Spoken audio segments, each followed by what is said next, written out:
ಸ್ನೇಹಿತರೆ ಎಲ್ಲರಿಗೂ ನಮಸ್ಕಾರ. ಏನಿದನಿ ಕನ್ನಡ ಯೂಟ್ಯೂಬ್ ಚಾನಲ್ಗೆ ತಮ್ಮೆಲ್ಲರಿಗೂ ಸ್ವಾಗತ ಸುಸ್ವಾಗತ. ಸ್ನೇಹಿತರೆ, ನಾವು ದಿನನಿತ್ಯವೂ ಒಂದಲ್ಲ ಒಂದು ತೊಡಕಿನಲ್ಲಿ ಸಿಲುಕಿರ್ತೇವೆ. ನಮ್ಮ ಜೀವನ ಒಂದು ಜಟಿಲವಾದ ಸಮಸ್ಯೆಯಾಗಿ ಪರಿಣಮಿಸಿರುತ್ತೆ. ಆ ಸಮಸ್ಯೆಗೆ ಕಾರಣ ಏನು, ಅದನ್ನು ಪರಿಹರಿಸಿಕೊಳ್ಳುವುದು ಹೇಗೆ ಎಂಬ ವಿಚಾರದಲ್ಲೇ ನಾವು ಸಾಕಷ್ಟು ಸಮಯ ಕಳೆದುಬಿಡ್ತೇವೆ. ಹೀಗಾಗಿ ಮನಸ್ಸಲ್ಲಿ ಒತ್ತಡ ಬರುತ್ತೆ. ಯಾರಿಗೋ ಏನೋ ಕೊಡಬೇಕು, ಯಾರೋ ನಮ್ಗೆ ಕೊಡಬೇಕು, ಮತ್ತು ಕೊಡುಕೊಳ್ಳುವಿಕೆ, ಸಂಬಂಧಗಳು, ಮನೆಯ ಒಳಗೆ ಮನೆಯ ಹೊರಗೆ ಏನೆಲ್ಲ ಬೇಡದ ವಿಚಾರಗಳು, ನೆಗೆಟಿವಿಟೀಸ್ ಇವೆಲ್ಲ ಮನಸ್ಸಿಗೆ ಆವರಿಸಿದಾಗ ಇದರ ಪರಿಹಾರ ಏನಪ್ಪ, ಇದು ಹೇಗೆ ಸಾಧ್ಯ ಪರಿಹರಿಸ್ಕೊಳ್ಳಿಕ್ಕೆ, ಎಲ್ಲಿ ಹೋದರೆ ನಮಗೆ ಸಮಾಧಾನ ಸಿಕ್ಕುತ್ತೆ, ಮನಸ್ಸಿಗೆ ನೆಮ್ಮದಿ ಸಿಕ್ಕುತ್ತೆ, ಶಾಂತಿ ಸಿಕ್ಕುತ್ತೆ, ಇಂತಹ ಸಂಕೀರ್ಣ ಬದುಕಿನಿಂದ ಹೇಗೆ ನಾವು ಮುಕ್ತಿಯನ್ನು ಹೊಂದೋದು, ಹೀಗೆ ಒಂದಲ್ಲ ಒಂದು ರೀತಿಯಲ್ಲಿ ನಾವು ಬದುಕಲ್ಲಿ ಒತ್ತಡದಲ್ಲಿ ಸಾಕ್ತೇವೆ. ಈ ಒತ್ತಡ ನಮ್ಮನ್ನು ಬಿಡೋದಿಲ್ಲ, ಅದನ್ನು ನಾವೇ ಸರಿಪಡಿಸ್ಕೊಳ್ಬೇಕು. ಹೀಗೆ ಈ ರೀತಿಯಲ್ಲಿ ಹೇಳ್ತಾರೆ ರಾಜ್ಯದ ಹಿರಿಯ ಮನೋರೋಗ ಚಿಕಿತ್ಸಾ ತಜ್ಞರಾದ ಡಾಕ್ಟರ್ ಎಸ್.ಎಂ. ಅರುಣಾಚಲಯ್ಯ ಅವರು. ಅವರ ಮಾತನ್ನು ಕೇಳಿದ್ರೆ ಖಂಡಿತ ನಿಮಗೆ ಒಂದಿಷ್ಟು ಸಮಾಧಾನ ಸಿಗಬಹುದು ಎಂಬುದಾಗಿ ನಾನು ಭಾವಿಸ್ತೇನೆ. ಉದಾಹರಣೆಗೆ ಒಂದು ಬೆಲೂನ್ ಊದ್ತೀರಿ ಅಂದರೆ ಅದು ಇಟ್ ಕ್ಯಾನ್ ಬಿ ಟ್ರಾನ್ಸ್ಫಾರ್ಮ್ಡ್, ಲೈಟಿಂದ ಸೌಂಡಿಂದ ಎನರ್ಜಿ. ಅದೇ ಥರ ಈ ಸ್ಟ್ರೆಸ್ ಅನ್ನೋದು ಒಂದು ಎನರ್ಜಿ. ನಾವು ತುಂಬ ಒತ್ತಡದಲ್ಲಿದ್ದಾಗ ಮೆದುಳಿಗೆ ಅದು ಒತ್ತಡ ಬೀಳುತ್ತೆ. ಅದು ಒಂದು ಲೆವೆಲ್ವರೆಗೂ ತಾಳ್ಕೊಳ್ಳುತ್ತೆ. ಉದಾಹರಣೆಗೆ ಒಂದು ಬೆಲೂನ್ ಊದ್ತೀರಿ, ಪೂರ್ತಿ ಊದ್ಬಿಟ್ಟು ಇನ್ನೂ ಊದಿದ್ರೆ ಒಡೆದೋಗ್ಬಿಡುತ್ತೆ. ಅದೇ ಥರ ನಮಗೆ ತುಂಬ ಒತ್ತಡಗಳು, ತುಂಬ ಸ್ಟ್ರೆಸ್, ತುಂಬ ಇದು ಆದಾಗ ಅದು ಆ ಎನರ್ಜಿ ಮೆದುಳಿನಲ್ಲಿ ಇರ್ತದೆ. ಅದು ತಡ್ಕೊಳ್ಳೋಷ್ಟು ಒಂದು ಲೆವೆಲ್ ಇದೆ. ಅದು ಮೀರಿದ ಮೇಲೆ ಅದು ಒಂದು ಸಿಂಪ್ಟಮಾಗಿ ಕನ್ವರ್ಟ್ ಆಗಿಬಿಡ್ತದೆ ಆ ಥರ. ಸೊ ಸ್ಟ್ರೆಸ್ ಯಾಕೆ ಮಾಡ್ಕೊಳ್ಬಾರ್ದು, ಯಾವ ರೀತಿ ಮಾಡ್ಕೊಳ್ಬಾರ್ದು ಅಂದರೆ ಇಂಪಾರ್ಟೆಂಟು ಈಗೋ ಬಿಡಬೇಕು. ನಾನತ್ವ ಬಿಟ್ಟರೆ 50% ಸ್ಟ್ರೆಸ್ ಕಡಿಮೆ ಆಗ್ಬಿಡ್ತದೆ. ಯಾಕಂದರೆ ನಾವು ಯಾವಾಗಲೂ ನಮಗೇ ಗೊತ್ತಿಲ್ಲ ನಾವು ಗ್ರೇಟ್ ಅಂದ್ಕೊಡ್ತೀವಿ. ಉದಾಹರಣೆಗೆ, ಅಯ್ಯೋ ನನ್ನ ಬಿಸ್ನೆಸ್ಸಲ್ಲಿ ಲಾಸ್ ಆಗಿಬಿಟ್ರೆ, ಅಯ್ಯೋ ನನ್ನ ಮಗ ಫೇಲ್ ಆಗಿಬಿಟ್ರೆ, ಅಯ್ಯೋ ನನಗೆ ಅವಮಾನ ಆಗಿಬಿಟ್ರೆ, ಈ ಥರ ಫೀಲಿಂಗ್ಸ್ ನಮಗೆ ಬರುತ್ತೆ. ಅದು ಯಾಕೆ ಬರುತ್ತೆ ಅಂದರೆ ನಮಗೆ ನಾನತ್ವ ಇರುತ್ತೆ, ನಮಗೇ ಗೊತ್ತಿಲ್ಲದೆ ಬ್ಯಾಕ್ ಆಫ್ ದಿ ಮೈಂಡ್ ಅದು ಇರುತ್ತೆ. ಸೊ ಅದು ಯಾವಾಗ ಬಿಡ್ತೀವಿ ಆವಾಗ ಆ ಸ್ಟ್ರೆಸ್ ಬರೋದು ಕಡಿಮೆ, 50% ಟೆನ್ಷನ್ ಕಡಿಮೆ ಆಗ್ಬಿಡುತ್ತೆ. ಜೊತೆಗೆ ಅರಿಷಡ್ ವರ್ಗ ಅಂತ ಹೇಳ್ತೀವಿ, ಇದೆಲ್ಲ ಸ್ಪಿರಿಚುವಾಲಿಟಿನಲ್ಲಿ ಬರುತ್ತೆ. Actually spiritual is A natural way of healthy living.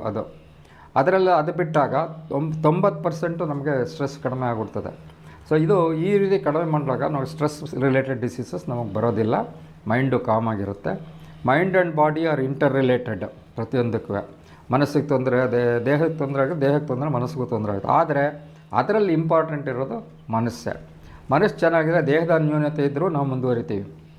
ಉದಾಹರಣೆಗೆ ಎಷ್ಟೋ ಸ್ಪೋರ್ಟ್ಸ್ಗಳಲ್ಲಿ ಕೈಕಾಲು ಊನ ಇರೋರು ಪ್ಯಾರಲ್ ಎಲ್ಲ ಮಾಡ್ತಾರಲ್ಲ, ಹೇಗೆ ಮೈಂಡ್ ಸ್ಟ್ರಾಂಗ್ ಅವ್ರಿಗೆ, ಅಯ್ಯೋ ನನಗೆ ಹಿಂಗೆ ಆಗ್ಬಿಡ್ತಲ್ಲ, ನನ್ನ ಕೈಲಿ ಆಗುತ್ತಾ ಅಂತ ಕೂತಿದ್ರೆ ಅವ್ರು ಅಚೀವ್ ಮಾಡ್ತಿರಲಿಲ್ಲ. ಅದೇ ಮನಸ್ಸಿಗೆ ಊನ ಆಗಿಬಿಟ್ರೆ ಏನೂ ಮಾಡೋಕ್ಕಾಗಲ್ಲ. ಅದರಿಂದ ಯಾವಾಗಲೂ ಮನಸ್ಸು ದೇಹಕ್ಕಿಂತ ಒಂದು ಪಟ್ಟು ಹೆಚ್ಚೇ ಇಂಪಾರ್ಟೆನ್ಸು. ಈ ಥರ ಇದೆ. ತುಂಬ ಜನ ಏನು ಮಾಡ್ತಾರೆ ಅಂತ ಹೇಳಿದ್ರೆ ಹಿಂದಿಂದೆಲ್ಲ ಯೋಚನೆ ಮಾಡ್ಕೊಳ್ತಾರೆ, ಮುಂದಿನ ಭಯ ಆತಂಕದಲ್ಲಿ ಬದುಕ್ತಾ ಇದ್ದಾರೆ. ಮುಂದಿನ ಜೀವನದ ಆತಂಕ, ಹಿಂದೆ ಆದಂತಹ ಭೂತಕಾಲದಲ್ಲಿ ಆದಂತಹ ಏನು ಘಟನೆಗಳು ಇಂದಿನ ಜೀವನಕ್ಕೆ ಅದು ಮಾರಕ ಅಂತ ಹೇಳಿದ್ರೆ ಅದು ತುಂಬ ಅಫೆಕ್ಟ್ ಮಾಡುತ್ತೆ ಅಂತ ಹೇಳ್ತಾರೆ.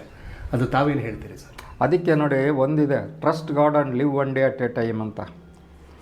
ನಾವು ಎಲ್ರಿಗೂ ಅಷ್ಟೇ ಹಿಂದೆ ಆಗಿರೋದ್ರ ಬಗ್ಗೆ ಚಿಂತೆ ಇರ್ತದೆ, ಮುಂದೆ ಆಗಿರೋದಕ್ಕೆ ಭಯ ಇರ್ತದೆ. ಅವೆರಡೂ ಇರಬಾರ್ದು. ಇವತ್ತು ಒಂದು ದಿವಸ ನೀವು ಪ್ಲ್ಯಾನ್ ಮಾಡ್ಕೊಂಡು ಏನೇನು ಮಾಡಬೇಕು ಅಂತ ಆ ಥರ ಮಾಡ್ಕೊಂಡು ಹೋಗಿ ಅಷ್ಟೇ.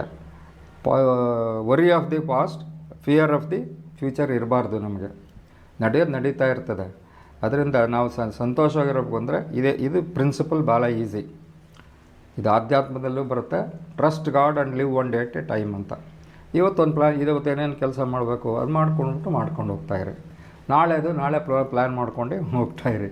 ಇದರಿಂದ ಸ್ಟ್ರೆಸ್ ಆಟೋಮೆಟಿಕಾಗಿ ಕಡಿಮೆ ಆಗ್ತಾ ಹೋಗುತ್ತೆ ಅಂತ ನನ್ನ ಅಭಿಪ್ರಾಯ. ನಾನು ನೋಡಿರೋದು ಅದೇ ಥರನೇ ಪೇಷಂಟ್ಸ್ ಹತ್ರ. ಈಗ ಅವರೇ ತಂದುಕೊಳ್ಳುವಂತಹ ಸ್ಟ್ರೆಸ್ ಇರುತ್ತೆ, ಮತ್ತು ಬೇರೆಯವರಿಂದ ಅವ್ರಿಗೆ ಸ್ಟ್ರೆಸ್ ಆಗುವಂಥ ಸಾಧ್ಯತೆ ಇರುತ್ತೆ. ಒಂಥರ ಸ್ಟ್ರೆಸ್ ಅಂದರೆ ಇಟ್ ಈಸ್ ಪರ್ಸೀವ್ಡ್. ಈಗ ನೀವು ಒಂದು ಕೆಲಸ ನೀವು ನನ್ನ ಬೈತೀರಿ ಅಂತ ತಿಳ್ಕೊಳ್ಳಿ, ಇಟ್ ಈಸ್ ಪರ್ಸೀವ್ಡ್. ನಾವು ಅಂದ್ಕೊಂಡ್ರೆ ಸ್ಟ್ರೆಸ್ಸು. ಈಗ ನೀವು ನಾನು ಬೈದ್ರಿ ಅಂತ ಇಟ್ಕೊಳ್ಳಿ, ಅಯ್ಯೋ ನನಗೆ ಅವಮಾನ ನೋಡಿ ಹಿಂಗೆ ಅಂದ್ಬಿಟ್ನಲ್ಲ ಅಂತಂದ್ರೆ ದಟ್ ಕ್ರಿಯೇಟ್ ಸ್ಟ್ರೆಸ್. ಅಲ್ಲಿಗೆ ಮರ್ತು ಬಿಡ್ಬೇಕು ಅದನ್ನು. ಹಾಂ ಹಾಂ ಅದು ಮರ್ತು ಬಿಡ್ರೆ ಸ್ಟ್ರೆಸ್ ಪರ್ಸೀವ್. ನಾವು ಮಾಡಿಕೊಂಡ್ರೆ ಸ್ಟ್ರೆಸ್ ಆಗುತ್ತೆ, ಇಲ್ಲದೆ ಸ್ಟ್ರೆಸ್ ಬರೋಲ್ಲ. ಹಾಂ ಹಾಂ ನಾವು ಎಲ್ಲರೂ ತಿಳ್ಕೊಂಡ್ರೆ ಲೈಫ್ ಈಸ್ ಸ್ಟ್ರೆಸ್ಫುಲ್ ಅಂತ, ಏನು ಮಾಡೋಕ್ಕೆ ಅದೆಲ್ಲ ತಪ್ಪದು. ನಾವು ಪರ್ಸೀವ್ ಮಾಡ್ಕೊಳ್ದೆ ಅದನ್ನು ತಗೊಳ್ದೆ ಹೋದರೆ ನಮಗೆ ಸ್ಟ್ರೆಸ್ ಆಗೋಲ್ಲ. ಉದಾಹರಣೆಗೆ ಬುದ್ಧನ ಹತ್ರ ಹೋಗಿ ಭಿಕ್ಷೆ ಮಾಡೋಕೆ ಏನೇನೋ ಬೈದನಂತೆ ಒಬ್ಬ. ಸುಮ್ಮನೆ ಅಂತಿದ್ದು, ಏನೋ ನಾನು ಇಷ್ಟು ಬೈದಿದ್ರು ನೀನೇನೋ ರಿಯಾಕ್ಟ್ ಮಾಡ್ತಾರೆ. ಆವಾಗ ಹೇಳ್ತಾನೆ, ನೋಡಪ್ಪ ನೀನು ಏನಾದ್ರು ಬಹುಮಾನ ಕೊಡ್ತೀಯ ನನಗೆ ಬೇಡ ಕಣಯ್ಯ ಅಂದರೆ ಏನು ಮಾಡ್ತೀಯ, ನಾನೇ ಇಟ್ಕೊತ. ಹಂಗೆ ನೀನು ಬೈದಿದ್ದು ನಾನು ಇಸ್ಕೊಳ್ಳಿಲ್ಲ, ನಿನಗೆ ಬಂತದು. ಅದು ಯಾರಿಗೆ ಸೇರುತ್ತೆ ಅಂದರೆ ನನಗೆ ಸೇರುತ್ತೆ ಅಂತ. ಅವನಿಗೆ ಯಾವ್ದು ಬೈದವನಿಗೆ ವಾಪಸ್ ಬರುತ್ತೆ. ನೀನು ಬೈದ್ರೆ, ನೀನು ಅಂದರೆ ನನಗೆ ಅವಮಾನ ಮಾಡಿದ್ರೆ ಅದು ನಂದಲ್ಲ ಅಂತ ಹೇಳ್ತೀನಿ, ನಿಮಗೆ ಬರುತ್ತೆ. ಹಾಗೆ ಸೊ ಆ ಆಟಿಟ್ಯೂಡ್ ಇಟ್ಕೊಂಡಾಗ ನಮಗೆ ಸ್ಟ್ರೆಸ್ಸು ಬರೋದಿಲ್ಲ. ಹ್ಞೂ ಆಮೇಲೆ ಇದು ನನ್ನ ಅನುಭವದಲ್ಲಿ ಈಗೋ ಆ್ಯಂಡ್ ಅರಿಷಡ್ವರ್ಗಗಳು ಯಾವುದು ನಮ್ಮ ಫಿಲಾಸಫಿಲಿ ಬರುತ್ತೆ ಅವೆಲ್ಲ scientific way of healthy living.